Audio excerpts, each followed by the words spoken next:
The sun was setting behind the hills when Samuel heard voices near his farm. He was coming back from the fields, tired after a long day of work. His clothes were dusty and his hands were rough from pulling weeds all day. He lived a simple life in a small village where everyone knew everyone else. As he got closer to his house, he noticed something unusual. There were men sitting under the big tree near his land. They had guns. His heart started beating faster. In this part of the country, armed men usually meant trouble. He thought about turning around and going back, but then he saw one of them lying on the ground, clearly in pain. Samuel stopped walking. His grandmother had always taught him to help people in need, no matter who they were. But these were not ordinary people. Even from a distance, he could see they were warriors, maybe rebels or militia. The man on the ground was holding his side, and there was blood on his shirt. For a few minutes, Samuel just stood there trying to decide what to do.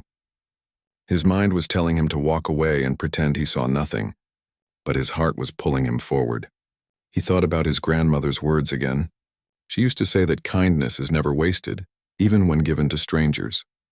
Taking a deep breath, Samuel walked toward the group. The men immediately noticed him and raised their weapons. Samuel lifted his hands to show he meant no harm. His voice was shaking a little when he spoke. "I live here," he said quietly. "I saw your friend is hurt. Do you need water or food?"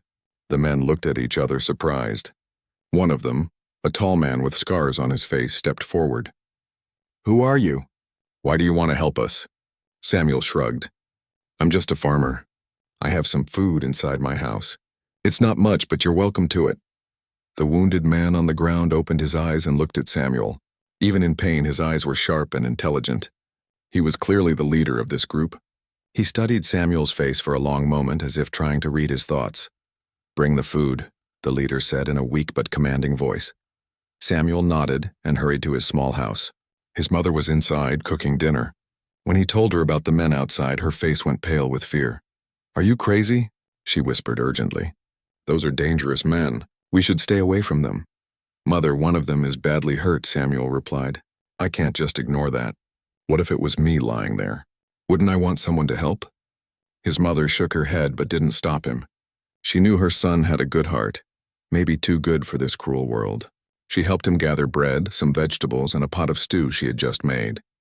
Samuel also took clean water and some herbs his grandmother had used for healing wounds. When he came back outside, the men were watching him carefully. Samuel set the food down in front of them. The smell of hot stew filled the air, and he could see hunger in their eyes. They probably hadn't eaten properly in days. "Can I look at his wound?" Samuel asked, pointing to the leader. The tall man with scars started to object, but the leader raised his hand to stop him. "Let him," he said. Samuel knelt down beside the wounded man. The injury was on his side, probably from a knife or a bullet that grazed him.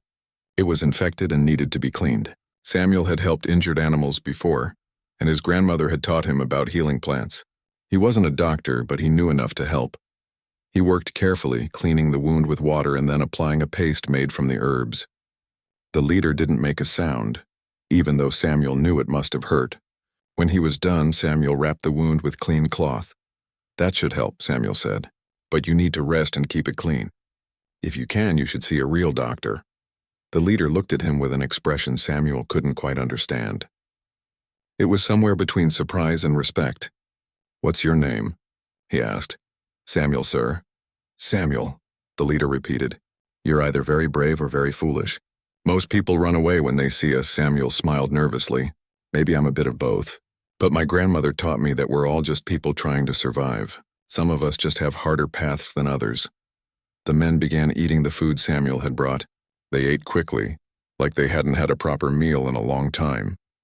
Samuel sat nearby, not sure if he should leave or stay. The leader watched him the whole time, his dark eyes thoughtful. "You know who I am?" the leader asked after a while. Samuel shook his head. "No, sir." "Should I?" One of the men laughed. "He doesn't know he just fed Chief Bakari." Samuel felt his stomach drop. Everyone in the region knew that name. Chief Bakari was a powerful warlord who controlled several villages. People said he was ruthless with his enemies, but fair with his people. Stories about him were told around fires at night, some true, some probably exaggerated. "I didn't know," Samuel said honestly. "But it doesn't matter. You needed help and I could give it. That's all." Chief Bakari studied him for another long moment. You didn't ask for money. You didn't ask for protection or favors. Why? Because that's not why I helped, Samuel replied simply. I helped because it was the right thing to do. The chief nodded slowly as if Samuel had just confirmed something he was thinking. The men finished eating and began preparing to leave. Chief Bakari stood up slowly, testing his strength. The wound was clearly still painful, but the food and treatment had helped. Thank you, Samuel the farmer, the chief said. His voice was stronger now. I won't forget this kindness. Samuel waved his hand. There's nothing to remember. Just take care of that wound and stay safe. As the men gathered their things and disappeared into the growing darkness, Samuel stood there watching them go. He felt strange, like something important had just happened, but he didn't know what. When he went back inside, his mother grabbed his arm. Do you know what you just did? She asked, her voice shaking. I gave some food to hungry people, Samuel said. You gave food to Chief Bakari, she corrected him. People will talk. I don't know if this will bring us blessing or trouble. Samuel hugged his mother. Whatever comes, we'll handle it together. I couldn't let a man suffer when I had the power to help, no matter who he was. That night, Samuel lay in bed thinking about the evening's events. He wondered where the chief and his men were going and if the wound would heal properly. But mostly he just hoped they would be safe.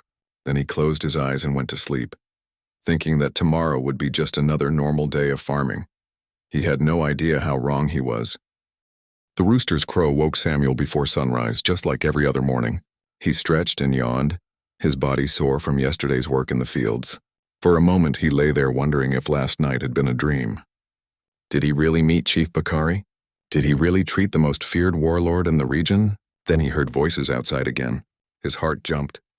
He quickly got up and looked through the window. The armed men were still there, packing their things and getting ready to leave. Chief Bakari was standing now, looking much stronger than he had the night before. The herbs and rest had clearly helped. Samuel pulled on his shirt and went outside.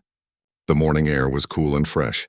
Mist was rising from the ground, making everything look magical and unreal. The chief's men were loading their bags and checking their weapons. When Samuel appeared, they all stopped and looked at him. Good morning, Samuel said simply, not sure what else to say. Chief Bakari turned to face him. In the morning light, Samuel could see him more clearly. He was a man in his 40s, with a strong face and eyes that had seen many things. There was a long scar running down his left cheek. Despite his injury, he stood tall and proud like a true leader. Your medicine worked well, the chief said, touching the bandage on his side. The pain is less. I can travel now. I'm glad, Samuel replied. But please try to rest when you can. The wound needs time to heal completely. The chief nodded. He reached into his pocket and pulled out some money, but Samuel immediately raised his hands and stepped back. No, please, Samuel said firmly. I don't want payment. I was happy to help, the chief looked surprised. Everyone wants something. Money, protection, favors. What do you want? Nothing, sir, honestly. I just hope you heal well and stay safe on your journey. Chief Bakari stared at him for a long time. There was something in his expression that Samuel couldn't read. It was like the chief was trying to solve a puzzle and Samuel was the piece that didn't fit. What's your full name? The chief asked. Just Samuel. Samuel Okafor. And you live here alone with your mother? Yes, sir.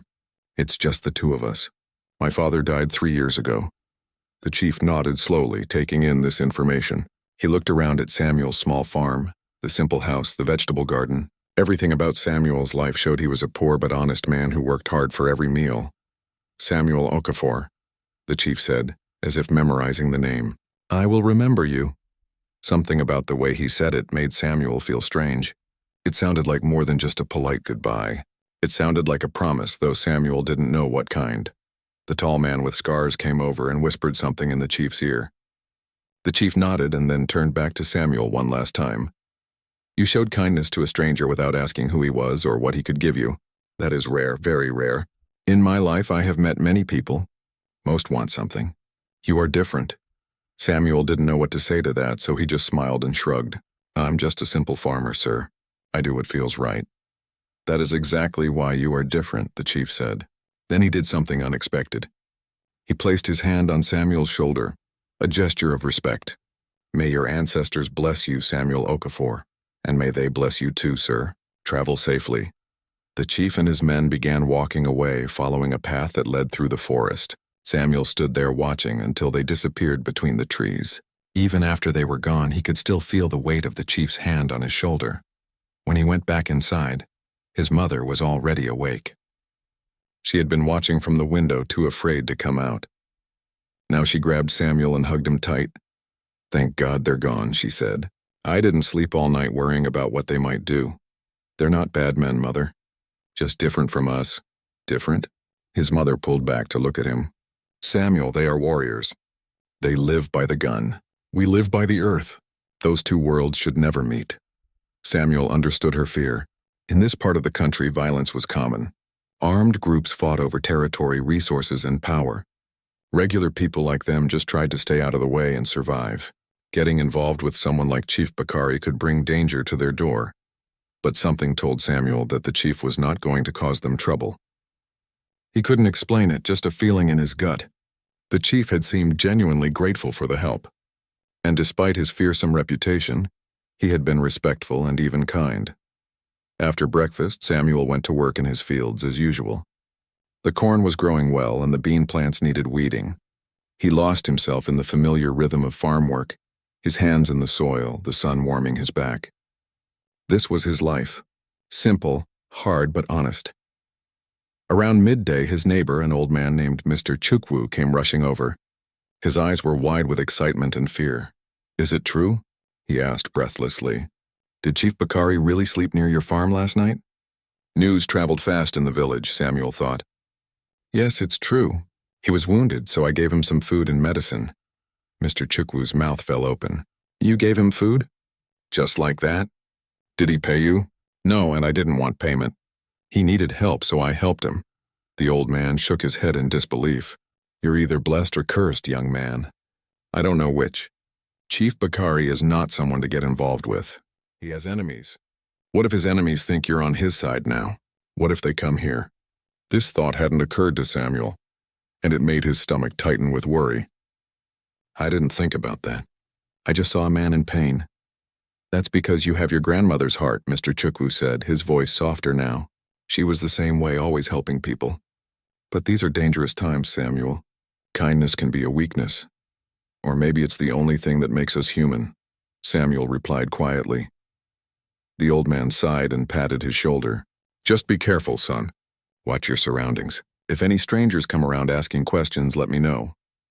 After Mr. Chukwu left, Samuel tried to go back to work, but he couldn't concentrate. Were his actions going to bring trouble to his mother and himself?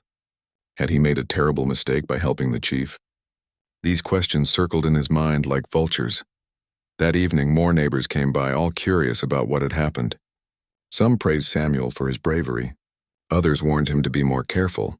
A few even suggested he should leave the village for a while, just to be safe. But Samuel had nowhere else to go. This land was all he had. Before going to sleep, Samuel stood outside his house and looked up at the stars. They were bright and clear, spread across the sky like diamonds on black cloth. His grandmother used to say that the stars were the eyes of the ancestors watching over them. "I did the right thing, didn't I?" he whispered to the stars. "I couldn't just walk away from someone who needed help." The stars didn't answer, of course, but Samuel felt a strange peace come over him. Whatever happened next, he would face it. He had acted from his heart, and he wouldn't apologize for that. As he lay in bed that night, he thought about Chief Bakari's last words. "I will remember you." What did that mean? Would they ever see each other again? Probably not. The chief moved in a different world, a world of power and violence. Samuel's world was simple: soil, seeds, and sunlight. He closed his eyes and drifted off to sleep, thinking that tomorrow would bring a return to normal life. The excitement was over. Things would go back to the way they were. Just him, his mother, and his small farm. Simple and peaceful. But fate had other plans. And those plans would arrive at his door with the rising sun. Samuel woke up to the sound of his mother screaming. His heart nearly jumped out of his chest. He threw off his blanket and ran to the main room so fast he almost tripped over his own feet. His mother was standing at the window, her hand covering her mouth, staring outside with wide, terrified eyes. "What's wrong? What happened?"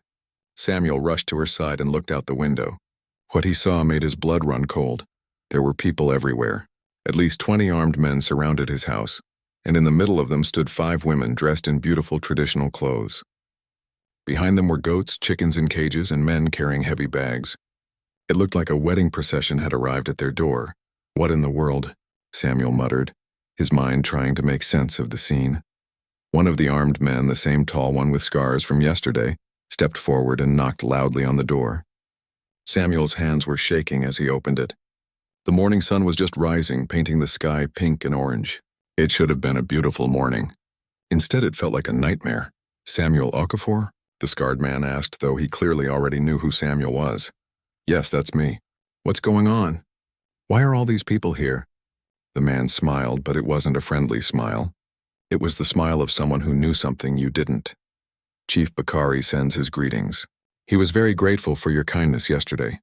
Very grateful indeed. So grateful that he has sent you a gift. Samuel's mouth went dry. A gift? What kind of gift? The man stepped aside and gestured toward the 5 women. These women are yours now. A gift from the chief to show his appreciation. He has also sent livestock, gold jewelry, and fine cloth. These are symbols of his respect for you. Samuel felt like the ground was moving under his feet. He grabbed the doorframe to steady himself. Wait. What do you mean these women are mine? People aren't gifts. You can't give people as presents. The scarred man's smile faded. This is a great honor, Samuel Okafor. Chief Bakari rarely shows such generosity. These women have been chosen carefully. They will cook for you, clean for you, work your farm. You are a lucky man. No. Samuel shook his head vigorously. I can't accept this. Please take them back. I don't want any payment for helping the chief. I told him that yesterday. The atmosphere suddenly changed. The scarred man's face became hard and cold. You refuse the chief's gift? Do you understand what you're saying? To refuse is to insult Chief Bakari, and insulting the chief is not wise. The threat was clear in his voice. Samuel felt his mother's hand grip his arm from behind. She was terrified, and honestly so was he. But this whole situation was wrong. These were human beings being treated like property. Samuel looked at the 5 women. They were standing in a line, their heads slightly bowed. They ranged in age from maybe 20 to 40 years old. Some looked resigned, others looked scared, and one had tears quietly running down her face. His heart broke for them. Can I speak with them? Samuel asked. Please, just let me talk to them for a moment. The scarred man frowned but nodded. You may speak with your new household, but we will not leave until this matter is settled. The chief's orders are clear. Samuel walked toward the women, his legs feeling weak. He felt like he was in a dream, or rather a nightmare that he couldn't wake up from. Up close, he could see the details of their faces. These were real people with real lives that had been turned upside down. Hello, he said gently. My name is Samuel. I'm sorry about all this. I never asked for any of this to happen. Can you tell me your names? The women looked at each other uncertainly. Finally, one of them, a woman in her 30s with kind eyes despite her sad expression, spoke up. My name is Aisha, she said quietly. This is Zara, Nadia, Kemi, and Blessing. She pointed to each woman as she said their names. It's nice to meet you all, though I wish it were under different circumstances, Samuel said. Can you tell me how you came to be here? Did the chief ask you if you wanted to come? Aisha shook her head. We were told we had been chosen as a gift for a man who helped the chief. We don't have much choice in the matter. To refuse would bring trouble to our families. The woman named Zara spoke up, her voice bitter. I'm a widow. My husband died in the fighting last year. My brother gave me to the chief's men because he thought it would bring favor to our family. I was working in my father's shop, Nadia added. The chief's men came and said I had been selected. My father couldn't say no to Chief Bakari. Samuel felt sick to his stomach. This was insane. How could giving people away like this be acceptable? How could anyone think this was okay? But he also knew that in this region, Chief Bakari's word was law. Many villages followed old traditions that seemed cruel to outsiders. Women often had little say in their own futures. By now, neighbors were starting to gather at a distance, watching the spectacle. Samuel could hear them whispering and pointing. This was going to be the talk of the village for months. Mr. Chukwu was there too, his face a mixture of shock and concern. Samuel's mother came out of the house, wrapping her shawl around her shoulders. She looked at the women with sympathy, then at her son with worry. Samuel, what are you going to do? She whispered. I don't know, Mother. I honestly don't know. The scarred man was getting impatient.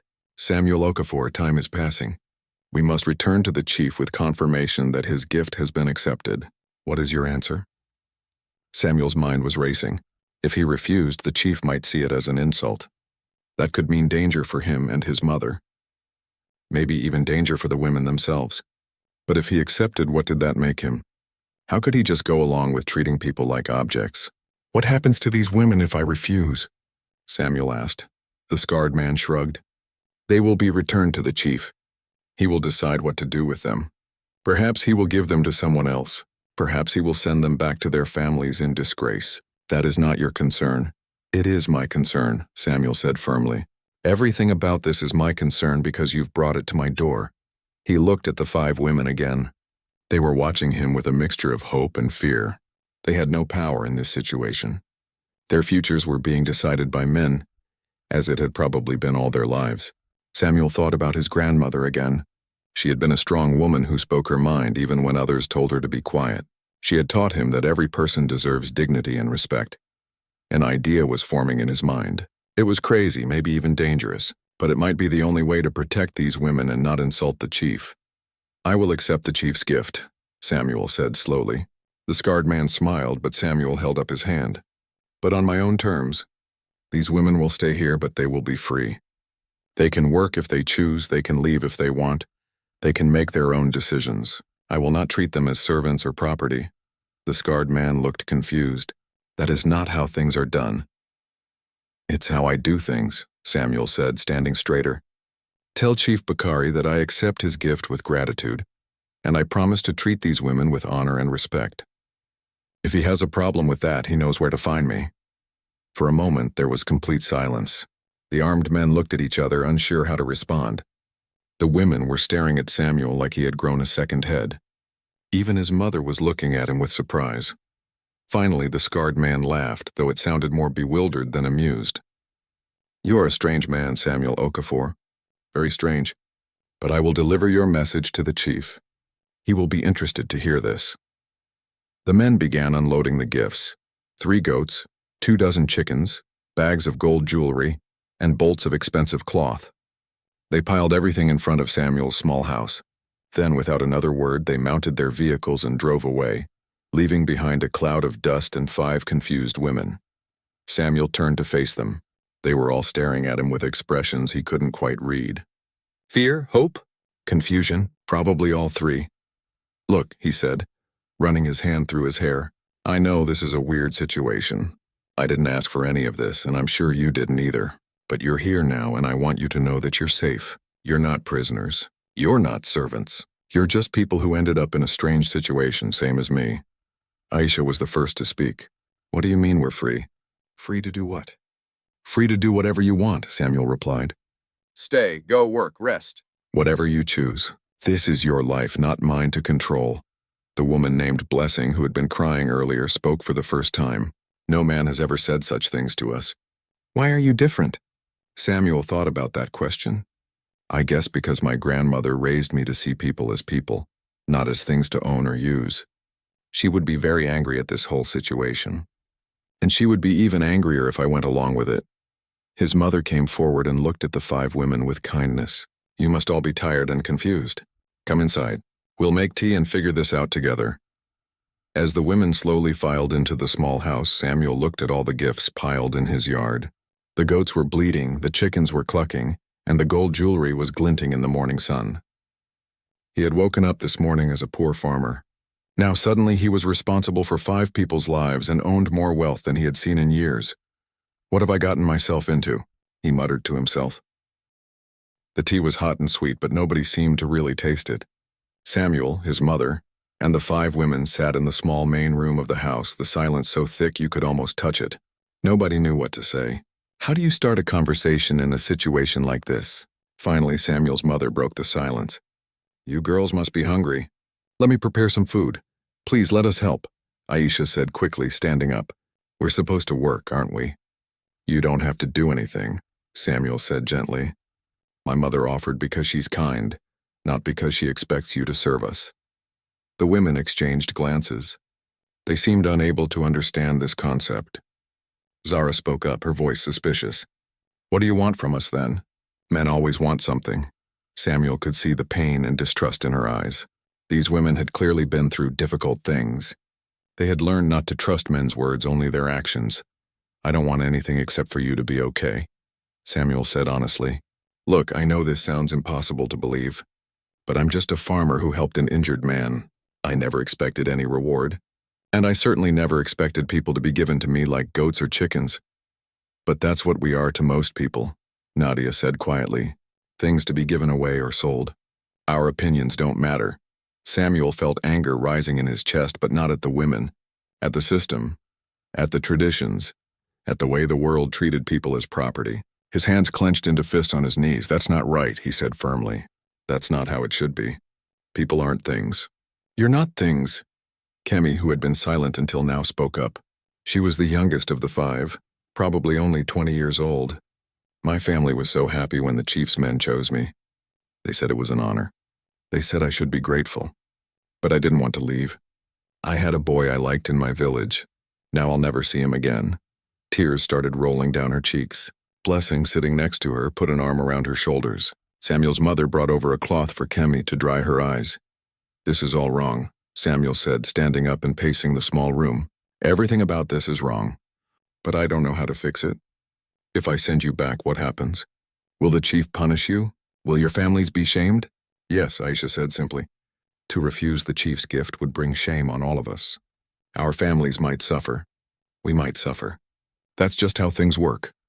Samuel sat back down heavily. His mind was spinning with the impossibility of it all. He was trapped between his values and reality, between what was right and what was safe. Tell me about yourselves, he said after a moment. Your real stories, not just what happened these past few days.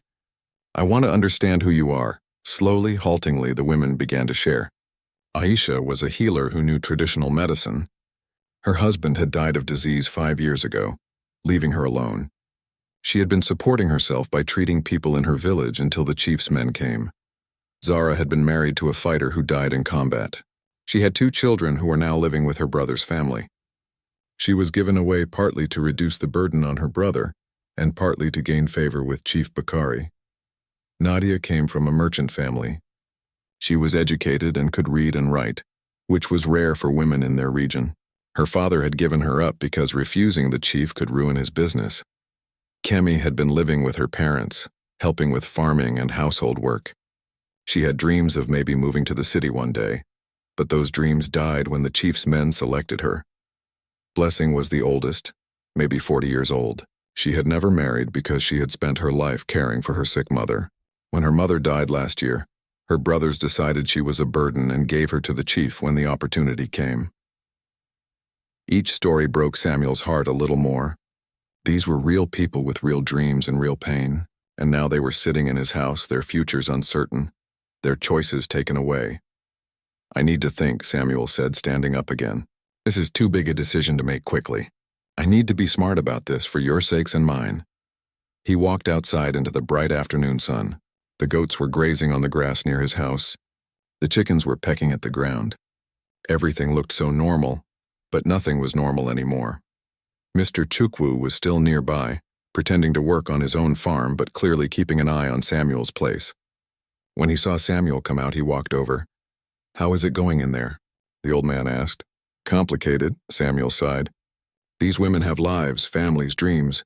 Now they're here because some chief decided to give them away as a thank you gift. How is that right? Mr. Chukwu shook his head. It's not right, Samuel. But it's the way things are. Chief Bakari is powerful. He lives by the old ways. In his mind, he's honoring you. By taking away these women's freedom? That's not an honor, that's a curse. Maybe, the old man agreed. But if you refuse, if you send them back, what happens? The chief will be insulted. An insulted warlord is a dangerous thing, and those women might face worse circumstances than being here with you. Samuel knew Mr. Chukwu was right. That was the terrible truth of it. As wrong as this situation was, it might be the best option these women had. At least here he would treat them well. Who knew what would happen if they were sent back? What would you do? Samuel asked. Mr. Chukwu was quiet for a long moment. When I was young, I saw a bird with a broken wing. I could have left it to die, but I brought it home and cared for it. My father was angry. He said I was wasting time on a bird that would never fly again, but I kept caring for it anyway. Eventually, the wing healed enough that the bird could fly, not perfectly, but well enough to survive. It flew away one day and I never saw it again. What's your point? Samuel asked. My point is, sometimes we can't fix everything. Sometimes all we can do is provide shelter and healing and hope that's enough. You can't change the whole world, Samuel. But maybe you can change these women's world even just a little bit. That night, Samuel barely slept. He lay in his bed staring at the ceiling, his mind going in circles. In the other room, the 5 women were sleeping on mats his mother had laid out. His small house felt crowded now, full of lives and stories and pain he hadn't asked for but couldn't ignore. What were his options? He could accept the situation completely, treat the women as wives or servants as Chief Bakari probably expected. But that went against everything he believed in. He could try to send them back, but that would insult the chief and probably make things worse for everyone. Or he could try something different, something that had never been done before in these parts. He could create a new way. The idea scared him because it was radical. In this society, there were clear rules about how men and women lived, about power and hierarchy. What he was thinking about would break all those rules. But maybe that's exactly what was needed. Before dawn, Samuel got up and went outside. The stars were still visible in the sky, slowly fading as morning approached. He thought about his grandmother again. She had never accepted the way things were if they didn't make sense to her. She had been called stubborn, difficult, crazy, but she had also been the most respected woman in the village by the time she died, because people secretly admired her courage. Give me strength, grandmother. Samuel whispered to the stars. I'm going to need it. When everyone woke up, Samuel called them all together. His mother, the 5 women, everyone gathered in the main room again. Samuel stood before them, his heart pounding, but his mind clear. I've made a decision, he said. I'm going to accept Chief Bakari's gift, not because I agree with it, but because refusing might hurt all of you. But we're going to do this differently. Very differently. The women looked at him with cautious hope. His mother looked worried. Samuel took a deep breath and continued. You're all welcome to stay here as long as you want, but you won't be servants or wives or anything like that. You'll be free people living in this household. I'll give each of you land to farm as your own. Any money you make is yours. Any decisions about your life are yours to make. I'll protect you and provide shelter, but I won't control you. That's impossible, Zara said, shaking her head. That's not how things work. Maybe it's time for things to work differently, Samuel replied. I'm not a traditional man. I can't pretend to be. My grandmother taught me that every person deserves respect and dignity, so that's what I'm going to give you. The question is, are you willing to try this with me? The women looked at each other. There was fear in their eyes, but also something else. Something that looked like hope. It was Aisha who finally spoke for all of them. You're either going to change our lives or get us all killed, but I think it's worth the risk. The first week was chaos. Samuel's small 2-room house was never meant for 7 people. They were practically sleeping on top of each other. The single cooking pot had to be used multiple times for each meal. The well that had always been enough for Samuel and his mother was now running low every day. But somehow they made it work. Samuel spent the first few days talking with the village elders. These were the old men who made decisions and settled disputes in the community. When Samuel explained what he wanted to do, they thought he had lost his mind. You want to give women their own land? Elder Obi said, his wrinkled face full of disbelief. Women don't own land here. That's not our custom. Then maybe our customs need to change, Samuel replied respectfully but firmly. And you're not going to marry any of them? Elder Taiwo asked. The chief sent them as wives, boy. That's what he expects. The chief sent them as a gift, Samuel corrected. I'm choosing how to receive that gift. I'll treat them with honor and respect. Isn't that more important than following old rules that don't make sense? The elders argued for hours, but eventually they agreed to support Samuel's plan. Partly because they respected his late grandmother. Partly because they were afraid of what might happen if they opposed him and Chief Bakari found out. And partly, Samuel suspected, because some of them secretly agreed that the old ways weren't always the best ways. With the elders' reluctant blessing, Samuel started dividing his land. His farm wasn't huge, but it was big enough to give each woman a decent plot to work. He marked out the boundaries with stones and wooden posts. Each woman would have her own section to grow whatever she wanted. This one is yours, Aisha, Samuel said, pointing to a sunny spot near the main path. It's close to the road, which would be good if you want to sell herbs and medicines. Aisha stared at the land with tears in her eyes. I've never owned anything in my life, she whispered. My father's house, my husband's house, always someone else's, never mine. Well, now it's yours, Samuel said with a smile. Next was Zara's plot, a larger piece good for growing vegetables. It's bigger because you mentioned you want to send money to your children, Samuel explained. More land means more crops means more money. Zara didn't say anything, but Samuel saw her wipe her eyes quickly when she thought no one was looking. Nadia got a plot near the house. Since you can read and write, maybe you could keep records for all of us, Samuel suggested. Track what we plant, what we harvest, what we sell. That's valuable work that should be rewarded. Kemi's land was near a small stream. Good for crops that need lots of water, Samuel said. And it's peaceful here. I thought you might like that. Blessing received a plot with rich, dark soil. This is the best soil on my farm, Samuel told her. My father always said good soil is worth more than gold. But land wasn't enough. They needed tools, seeds, and supplies. Samuel sold some of the gold jewelry that Chief Bakari had sent. He felt a bit guilty about it, but he reasoned that the chief had given him these gifts to use as he saw fit. And this was how he chose to use them. With the money, he bought farming tools for each woman. Hoes, rakes, watering cans, everything they needed to work their land. He also bought seeds, corn, beans, peppers, tomatoes, and various vegetables. The biggest challenge was building more rooms. 7 people in a 2-room house was impossible long-term. Samuel called in favors from neighbors and friends. Even some people who had criticized his decision came to help, because that's what community did in times of need. They built 3 additional rooms using mud bricks and corrugated iron sheets for the roof. It wasn't fancy, but it was functional. Each woman could now have her own small space, her own corner of privacy. Samuel saw the relief on their faces when the construction was finished. Mr. Chukwu brought bamboo mats and blankets. For the new rooms, he said gruffly, can't have people sleeping on bare floors. Other neighbors contributed what they could. Pots, plates, buckets, even some furniture. Some did it out of kindness. Others did it because they were curious about this strange new household and wanted an excuse to visit. Samuel's mother became the organizer of the household. She created a schedule for cooking, cleaning, and other chores that rotated fairly among everyone, including Samuel. If we're all equal here, she declared, then we all share the work equally. The women were shocked the first time they saw Samuel cooking dinner. Men don't cook, Zara said, stating what everyone was thinking. This man does, Samuel replied, stirring the pot of stew.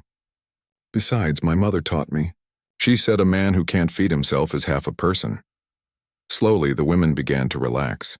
They had spent their first days walking on eggshells, waiting for Samuel to show his true intentions, waiting for him to demand something from them. But as days turned into weeks and Samuel continued to treat them with respect and dignity, they started to believe that maybe, just maybe, this was real. Aisha was the first to really embrace her new freedom. She planted her entire plot with medicinal herbs and plants. She knew which plants cured headaches, which helped with stomach problems, which could clean wounds. Soon people from the village started coming to her for help instead of traveling to the distant clinic. I'll pay you, Samuel told her after her first week of treating patients. Pay me? For what? Aisha was confused. You're using your skills to help people. That's work. Work deserves payment. I'll give you a portion of anything we earn as a household, and you keep everything patients pay you directly. Aisha looked at the small pile of coins and goods people had given her for treatment. For the first time in years, she had her own money. Money she earned with her own skills. She broke down crying, and it took several minutes before she could speak again. Zara threw herself into farming with fierce determination. She worked her plot from sunrise to sunset. I need to send money to my children, she explained when Samuel told her to rest. They need school fees, clothes, food. I've been useless to them for too long. Nadia started keeping detailed records in a notebook Samuel bought for her. She tracked every seed planted, every crop harvested, every coin earned or spent. But she also did something else. She started teaching the other women to read and write in the evenings. Knowledge is power, she told them. If you can read, no one can trick you with false contracts or cheat you in business. Even skeptical Zara agreed to learn. Soon, all 5 women were practicing their letters by candlelight after dinner. their voices mixing together as they repeated the alphabet. Kemi was the hardest to reach. She was still heartbroken about the boy she had left behind in her village. She worked her land mechanically without joy. Samuel noticed but didn't push her. He figured she needed time to grieve for the life she had lost. One evening, though, he found her sitting by the stream crying. He sat down beside her, not saying anything at first. Finally, Kemi spoke. "I keep thinking about him, about what we could have had. Now I'm here and he's there and I'll never know what could have been. Have you thought about writing to him?" Samuel suggested gently. "What's the point? I can't go back. My family gave me away. There's no undoing that." "Maybe not," Samuel agreed. "But you can still communicate. You can still let him know you're thinking of him. And who knows? Maybe one day things will change." Kemi looked at him with red, swollen eyes. "You really think anything is possible, don't you?" "I think life surprises us," Samuel said. "A few weeks ago I was just a farmer. Now I'm responsible for 5 amazing women and more goats than I know what to do with. If that can happen, anything can happen." Blessing surprised everyone. She might have been the oldest, but she had the most energy. She woke up earliest and worked latest. "I've spent my whole life taking care of other people," she explained. "First my sick mother, then my brother's children. This is the first time I get to work for myself. It feels good." She didn't just work her own land. She helped everyone else too. If someone was sick or tired, Blessing would cover their chores. She became like the big sister of the group, the one everyone went to for advice or comfort. About a month after the women arrived, something magical happened. The household started feeling less like an obligation and more like a family. They laughed together while cooking. They sang while working in the fields. They told stories in the evening while sitting around a small fire. Samuel's mother watched all of this with tears of joy. "Your grandmother would be so proud," she told Samuel one night. "You're doing what she always believed in, treating people like people." But not everyone was happy about the arrangement. Some villagers gossiped that Samuel was a fool. "He has 5 women in his house and he's not married to any of them? What kind of man is he?" Some suggested there was something wrong with him. Others said he was secretly keeping all 5 as wives, but lying about it. Samuel heard the gossip but ignored it. He knew the truth, and so did the women. That's all that mattered. Besides, results were starting to show. The expanded farm was producing more food than ever before. With 6 people working the land instead of 1, they could grow, harvest, and sell much more. They sold vegetables at the local market. Aisha's medicine practice brought in steady income. Nadia started a small business making and selling traditional crafts that she taught the other women to create. Money was coming in from multiple sources.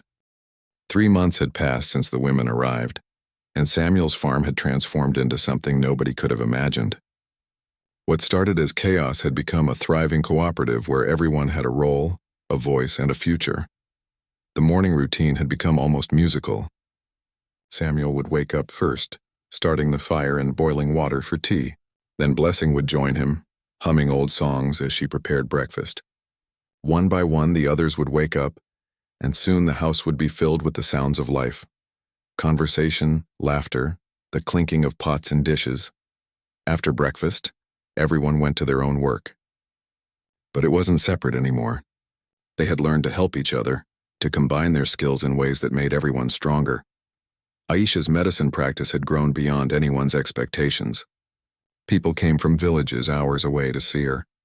She had set up a proper consultation area under a large tree, with shelves for her herbs and remedies. She treated everything from fevers to broken bones to women's problems that they felt too shy to discuss with male doctors. "I need help," Aisha told the group one evening. "Too many patients, not enough time." "Teach me," Blessing said immediately. "I took care of my mother for years. I know some things about healing. Teach me more and I can assist you." So Aisha began training Blessing.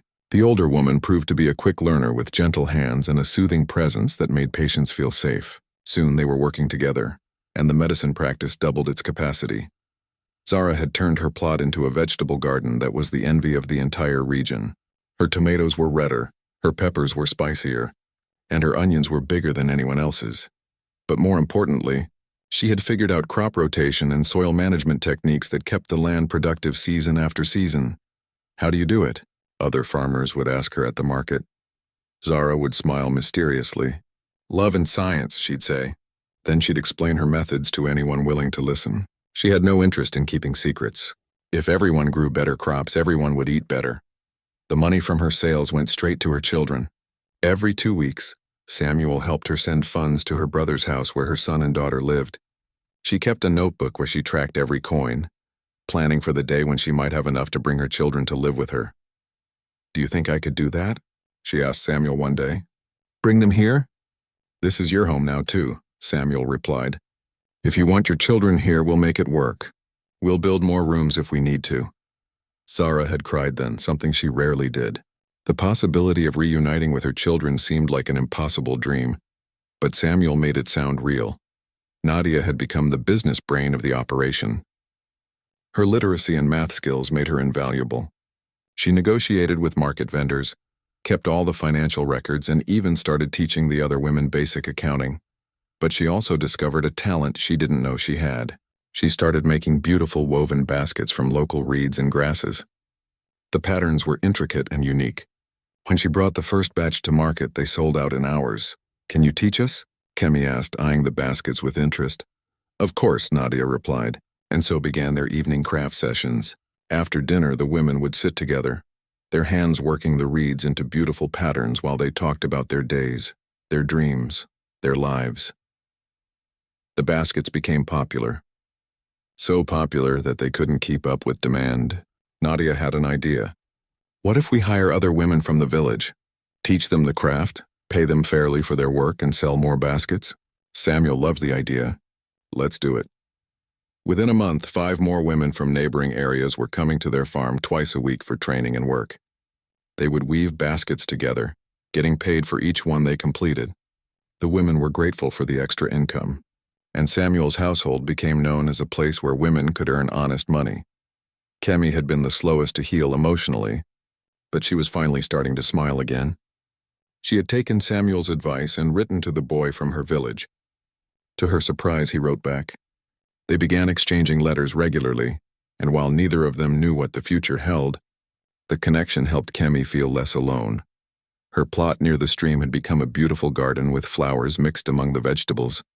"It makes me happy to see beautiful things," she explained when Samuel asked why she bothered with flowers when vegetables made more money. "Beauty has value too," Samuel agreed. Kemi also discovered she had a gift with the chickens. The flock had multiplied under her care, and she understood their patterns and behaviors better than anyone. She could tell when a hen was sick before anyone else noticed. She knew which ones would be good layers and which ones should be saved for special occasions. The eggs became another source of income. Fresh eggs, carefully collected and cleaned by Kemi, were sold at the market and sometimes delivered directly to regular customers in the village. But the most surprising development involved Blessing. Beyond her work with Aisha in the medicine practice, she had become the household's unofficial counselor. People started coming to her with their problems, not medical ones, but life ones: marriages in trouble, children being difficult, money worries. Blessing would listen patiently, offer wisdom, and somehow make people feel better. "You should charge for this," Samuel joked one day after watching her spend 2 hours talking with a troubled young couple. "Some things shouldn't be about money," Blessing replied with a gentle smile. "I help because I can, because I know what it's like to struggle. That's payment enough." Samuel's mother had fully embraced her role as the household's organizer and peacemaker. When tensions arose, which they sometimes did in a house full of people, she would mediate. When someone felt discouraged, she would encourage. She had raised Samuel to be kind and fair, and now she was helping to create a community based on those same values. The farm itself had become a marvel. With 6 people working the land with dedication and intelligence, they were producing 3 times what Samuel had produced alone. But it wasn't just about quantity. The quality was better too. The vegetables were healthier, the herbs were more potent, and the general organization was more efficient. They had established a routine that worked. Morning work in the fields, midday meal together, afternoon work on individual projects, evening for crafts, learning, and community time. Every week they held a meeting where everyone could voice concerns, suggest improvements, or share ideas. "This is how communities should work," Mr. Chukwu observed one day when he visited. "Everyone contributing, everyone benefiting. You've built something special here, Samuel." Word was spreading beyond their village. People came from far away just to see this unusual household. Some came with criticism, others with curiosity, and a few with hope that maybe they could create something similar. A woman from 2 villages away showed up one day with a black eye and broken spirit. Her husband had beaten her and she had nowhere to go. Without hesitation, the household took her in. They gave her food, shelter, and safety while she figured out what to do next. "You can stay as long as you need," Samuel told her. "No one will hurt you here." The woman stayed for 2 weeks, helping with chores and slowly regaining her confidence. When she finally left, she had a plan and hope for the future. She hugged each of the women before departing, tears streaming down her face. "You saved my life," she whispered. "We just gave you a safe place to remember your own strength," Aisha replied. After that, other women in difficult situations started coming. Some stayed a few days, others a few weeks. The household became known as a refuge, a place where women could be safe and respected. Samuel never turned anyone away, even when it meant more mouths to feed and less space for everyone. "Aren't you worried about the cost?" Nadia asked him one evening after they had taken in their 3rd temporary resident. "My grandmother used to say that kindness multiplies," Samuel replied. "The more you give, the more comes back. Maybe not immediately, maybe not in the same form, but it comes back." He was right. The community supported them in unexpected ways. Farmers would drop off extra produce. The village teacher offered free evening classes. People who had been helped by their household would return with gifts or assistance when needed. The children of the village loved coming to the farm. They would watch Kemi with the chickens or sit quietly while Aisha explained different plants and their uses. The women were patient with the children, answering questions and letting them help with small tasks. "You're teaching the next generation," Samuel's mother observed, "teaching them that there are different ways to live, better ways to treat each other." One evening, about 4 months after the women's arrival, they sat together counting the week's earnings. The pile of money was substantial. After setting aside funds for household expenses and supplies, each woman still had a significant amount to keep for herself. "I've never had this much money," Kemi said, staring at her share with wonder. "I've never earned this much in my entire life," Zara added. "And we earned it together," Nadia pointed out. "Each person doing their part, all of us benefiting. That's the beauty of it." Samuel felt a deep sense of satisfaction.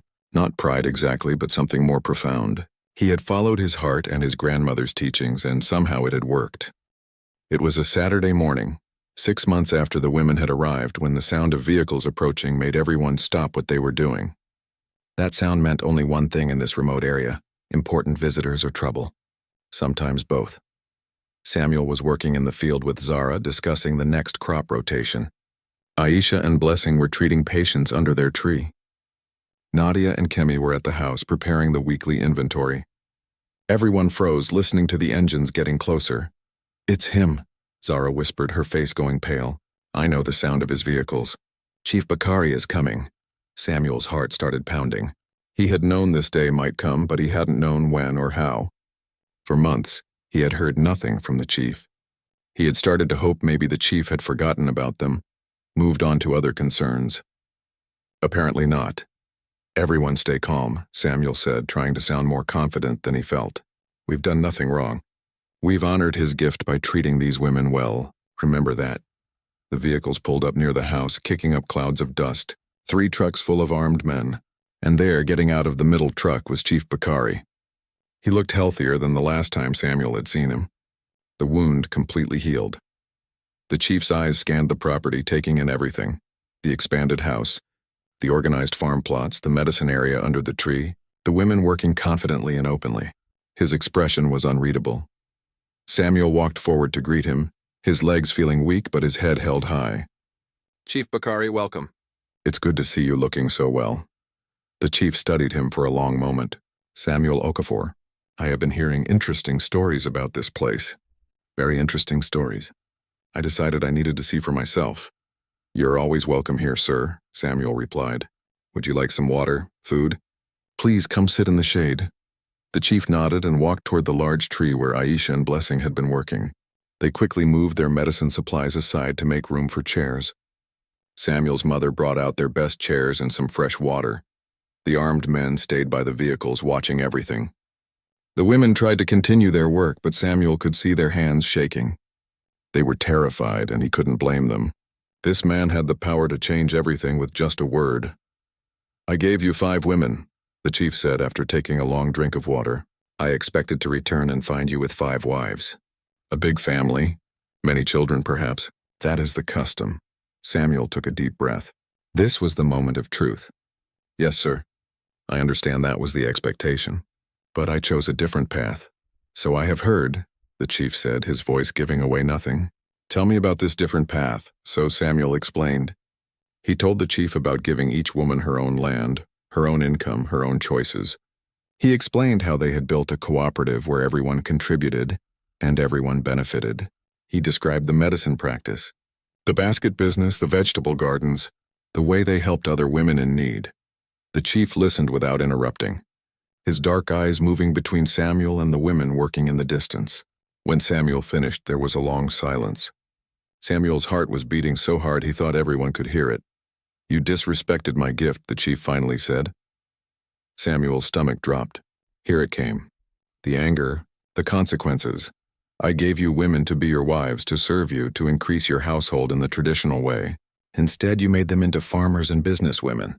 You gave them independence when they should have been dependent on you. This is not how things are done." "I'm sorry if I caused offense," Samuel said carefully. "That was never my intention. I simply wanted to honor your gift in the way that felt right to me." "Right to you," the chief repeated, his voice cold. "And what makes you think you know better than tradition? Better than the way things have always been done?" Before Samuel could answer, Aisha stepped forward. Samuel tried to signal her to stay back, but she ignored him. She walked right up to the chief and knelt down in the traditional sign of respect. But when she spoke, her voice was strong and clear. "Chief Bakari, may I speak?" The chief looked surprised but nodded. "Speak." "You gave us to this man as a gift," Aisha began. "You meant to honor him and you meant for us to serve him. But what he gave us was something none of us had ever experienced before. He gave us dignity. He gave us respect. He gave us the chance to be full human beings, not just someone's property." The chief's expression hardened, but Aisha continued bravely. "Before I came here, I was a widow with no value. My own family saw me as a burden. Here I am a healer who helps dozens of people every week. I have my own land, my own money, my own purpose. That is not disrespect to your gift, Chief. That is the highest honor anyone could give to another person." "Is this true for all of you?" the chief asked, looking at the other women. One by one, they came forward. Zara spoke about being reunited with her children, who were now living with her in the newly expanded house. Nadia talked about the literacy classes and the basket business that employed 10 women from neighboring villages. Kemi described how she had found purpose and was even planning to marry the boy from her village, with everyone's blessing. Blessing explained how she and Aisha were training 3 more women in traditional medicine. The chief listened to each woman, his face impossible to read. When they finished, he stood up and walked slowly around the property. He looked at the neat farm plots, each one clearly productive and well-maintained. He examined the medicine supplies, the basket-making area, the chicken coops, the expanded house. Samuel and the women watched him anxiously, waiting for his verdict. Would he be angry? Would he punish them? Would he take everything away? Finally, the chief returned to where they were waiting. He stood in front of Samuel, looking him directly in the eyes. The silence stretched on forever. Then something unexpected happened. The chief smiled. Not a big smile, just a small one, but it was genuine. "My wound healed well," he said, touching the place where Samuel had treated him months ago. "You know why? Because you treated me like a human being who was hurt, not like a powerful chief who needed to be feared. You gave me food and medicine without asking for anything in return. That was strange to me. I am not used to kindness without strings attached." He paused, looking at the women. "I gave you these women because I thought that's what men wanted. Power over others, people to serve them. That is what I know. That is how I was raised. But you showed me something different." The chief turned to address all of them now, not just Samuel. "What you have built here is unusual, strange. It breaks many of our traditions and customs. A part of me wants to be angry about that. The old part of me, the part that was taught that change is dangerous. Everyone held their breath. But another part of me sees something I have never seen before. I see women who are happy, productive, independent. I see a community that works together without fear and without force. I see people who choose to be here, who work hard not because they have to, but because they want to. The chief sat down again, suddenly looking tired. Do you know what I am, Samuel? I am a warlord. I control people through fear and force. Men follow me because they are afraid of what happens if they don't. Women are given to me because their families fear me. Everything I have is built on fear. He looked at the women again. But these women are not afraid anymore. They speak freely. They look me in the eyes. They have found something here that I, with all my power, could never give them. And that makes me think that maybe my way is not the only way. Maybe not even the best way. Samuel didn't know what to say. This was not what he had expected at all. I am not a man who changes easily, the chief continued. I have lived my life a certain way for many years. But I am also not a fool. When I see something that works better than my way, I can recognize it. He stood up again and extended his hand to Samuel. You have honored my gift in a way I did not expect but cannot help but respect. You took what I gave you and created something better than I imagined. That takes courage. Samuel shook the chief's hand, relief flooding through him. However, the chief added, and Samuel's heart sank again, I have a reputation to maintain. People will ask what happened with my gift. They will wonder if I am weak if I allow my gifts to be refused or changed. What do you need from us? Samuel asked cautiously. Tell people that I approve this arrangement, the chief said. Tell them that Chief Bakari is a modern man who believes women should be educated and independent. Let this place be known as an example of my progressive thinking, not as a rejection of my gift. Samuel almost laughed at the cleverness of it. The chief was turning a potential embarrassment into a statement of progressive values. I can do that, he agreed. The chief nodded. Good, and Samuel? I will be watching this place. Not with suspicion, but with interest. What you are building here? Maybe it is what the future should look like. Maybe there is a better way than fear and force. You are teaching me that. As the chief prepared to leave, he paused and turned back one more time. One more thing. If any of these women ever need protection, or if anyone gives you trouble because of this arrangement, send word to me. What you have built here is under my protection now. This was more than Samuel could have hoped for. Not only had the chief accepted their unconventional arrangement. 1 year had passed since that fateful day when Samuel gave food to a wounded stranger. 1 year since 5 women arrived at his door and changed everything. As Samuel stood at the edge of his farm looking at all they had built, he could barely recognize the place. The small 2-room house had grown into a proper compound with 8 rooms. The farm had tripled in size. The medicine clinic under the tree now had a permanent shelter with a roof and walls. The basket-making cooperative employed 20 women from 5 different villages. And most importantly, the household had become a beacon of hope for the entire region. But the biggest changes were not visible to the eye. They were in the hearts and minds of people.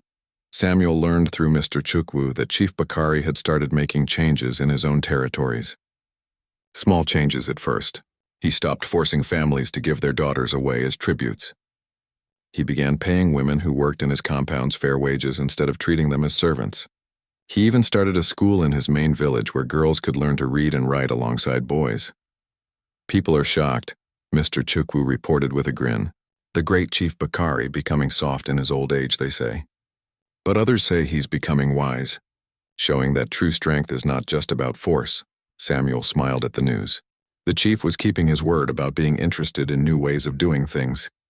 And because he was powerful and respected, his changes were influencing other leaders in the region. But the ripples spread far beyond what the chief was doing. Samuel's household had inspired others to think differently. 3 villages away, a young man named Olumide had started a cooperative farm where men and women worked as equals, sharing profits and decisions. He had visited Samuel's farm first, asking questions and taking notes. You showed me it was possible, Olumide told Samuel during his visit. I always felt the old ways were unfair, but I didn't know how to change them. Then I heard about what you did and I thought, if he can do it, maybe I can too. Now Olumide's farm was thriving and people were talking about his success too. The ripple was spreading. Closer to home, the women of Samuel's household had each grown in ways that amazed everyone who knew them. Aisha had trained 6 women in traditional medicine. Her clinic was now the primary healthcare provider for 3 villages. She had even started documenting her knowledge in writing. creating a medical handbook that could be passed down to future healers. People called her Dr. Aisha now, a title she wore with quiet pride. Zara had been reunited with her children for 8 months now. Her son was in school, and her daughter helped with the farm and the basket business. Zara had saved enough money to build her own small house on her portion of the land. She talked about maybe starting a farming school to teach other women her techniques. "I never thought I'd be a teacher," she told Samuel one evening. "I always just thought of myself as a widow with no value. Now I know I have knowledge worth sharing." Nadia's basket business had become so successful that she had opened a small shop in the nearest town. The baskets were sold to traders who took them to the city where wealthy people paid high prices for authentic, handmade crafts. All the women who worked for the cooperative were earning more than they ever had before. But Nadia's real passion had become education. She now held literacy classes 3 evenings a week for any woman who wanted to learn. Over 40 women had learned to read and write in her classes. Some of them were grandmothers who never thought they would learn their letters.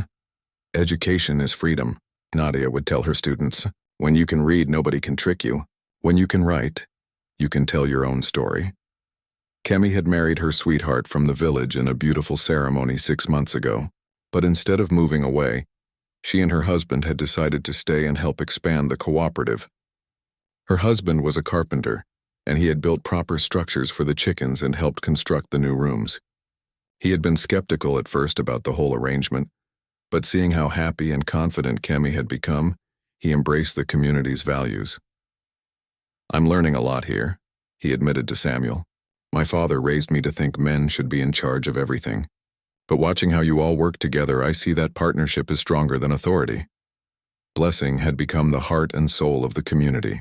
At 50 years old, she had more energy than people half her age. Beyond her work in the medical clinic and her counseling of troubled couples and families, she had started something new, a program for elderly women who lived alone. "So many old women have nobody to care for them," she explained. "Their husbands die, their children move away, and they're forgotten. That's not right." So Blessing organized a system where young people from the community would visit elderly women regularly, helping with chores, bringing food, providing company. It was simple but powerful, and it changed lives on both sides. The elders felt valued and the young people learned wisdom. Samuel's mother had become a legend in her own right. At 70 years old, she managed the entire household with grace and wisdom. She mediated disputes, organized work schedules, welcomed visitors, and somehow always knew exactly what to say, to encourage someone who was struggling. "I raised one good man," she would say with pride, "but together we've raised a good community." As for Samuel himself, he had become something he never expected, a leader and a teacher. Men from other villages came to ask his advice. Women facing difficult situations came seeking refuge. Young people came wanting to learn his philosophy. "There's no philosophy," Samuel would always say. "Just treat people with respect. Give people chances. Work together instead of alone. It's really that simple." But it wasn't simple, not really. It took courage to go against tradition. It took patience to build something new. It took faith to believe that kindness could be stronger than force. Samuel had all of these qualities, learned from his grandmother and refined through experience. The farm now employed or supported over 30 people directly, and dozens more indirectly through the basket cooperative and other ventures. The economic impact on the region was significant. Money was flowing into communities that had always been poor. Women who had been dependent were now providers. Children were staying in school longer because their families could afford it. But perhaps the most important change was in how people thought.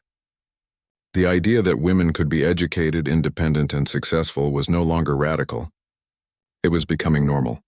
Fathers who once would have never considered educating their daughters were now fighting to keep them in school. Young men were seeking wives who could read and think for themselves, not just cook and clean. One evening, almost exactly 1 year after the women had arrived, Samuel called everyone together for a special meeting. All 5 women, his mother, the apprentice healers, the basket makers who were at the farm that day, even some neighbors who had become like family. "I want to say something," Samuel began, feeling a bit emotional. "1 year ago, I gave some food to a man I didn't know. I never imagined it would lead to all of this. I never imagined we would build something so beautiful together." He looked at each face in the group, seeing confidence where there had been fear, joy where there had been sadness, hope where there had been resignation. You all came here with nothing. Some of you had been told your entire lives that you were worthless, that your only value was in serving others. But look at you now. You're healers, teachers, businesswomen, leaders.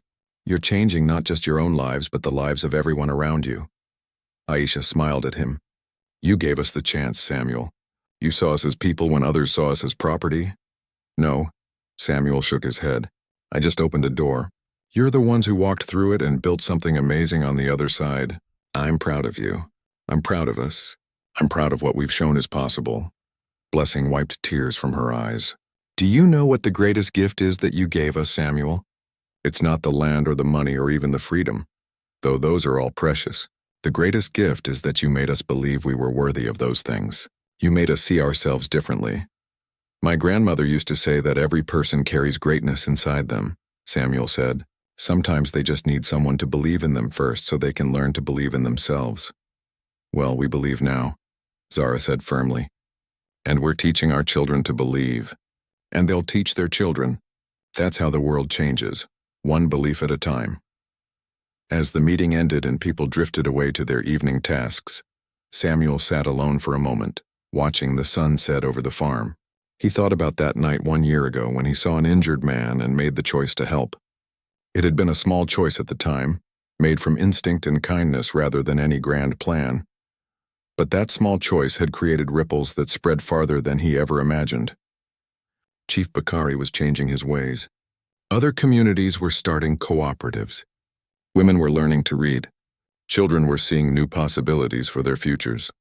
All because of one act of kindness and the courage to follow through on doing what was right, instead of what was expected. Mr. Chukwu appeared beside him, settling down with a grunt. You did good, boy, the old man said. Your grandmother is smiling down from the ancestors' realm. I hope so, Samuel replied. I tried to live by what she taught me.